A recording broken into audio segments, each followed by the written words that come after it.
बहुत समय पहले की बात है। एक बूढ़ा शेर जंगल में अकेला रहता था। कभी वह जंगल का राजा था, लेकिन अब एक जवान और ताकतवर शेर उसकी जगह ले चुका था। बूढ़ा शेर बहुत भूखा था। अब वो शिकार करने के काबिल नहीं रहा था, इसलिए खाने की तलाश में जंगल में इधर उधर भटकता रहता था। अक्सर उसे भूखा ही रह जाना पड़ता था।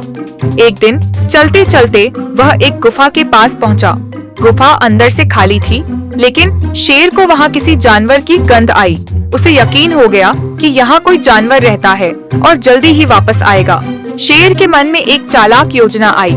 उसने सोचा, मैं इसी गुफा में छिप जाता हूँ। जैसे ही वह जानवर वापस आएगा, मैं उसे पकड़कर खा जाऊंगा। यह सोचकर वह गुफा के अंदर छिप गया। शाम के समय गुफा का असली मालिक एक सियार वापस लौटा।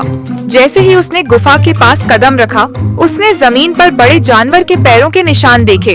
वो निशान गुफा के अंदर जा रहे थे, लेकिन बाहर नहीं निकले थे। सियार को कुछ शक हुआ। सियार समझ गया कि गुफा के अंदर कोई खतरा हो सकता है। उसने एक तरकीब सोची। उसने जोर से आवाज लगाई, ओ गुफा, ओ मेरी प्यारी गुफा, मैं आ गया हूँ। तुम हर रोज मुझसे बात करती हो, आज चुप क्यों हो? गुफा से कोई जवाब नहीं आया।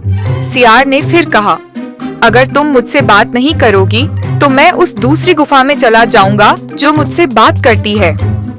अंदर छिपे शेर ने ये सब सुना। उसे लगा कि अगर वह जवाब नहीं देगा तो सियार चला जाएगा और उसका खाना हाथ से निकल जाएगा। इसलिए शेर ने गुफा के अंदर से जोर से दहाड़ लगाई। नमस्ते मेरे प्यारे सियार।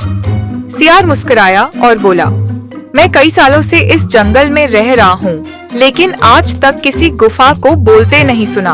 और यह कहकर वो वहाँ से तेजी से भाग गया। शेर ने खुद को मूर्ख महसूस किया।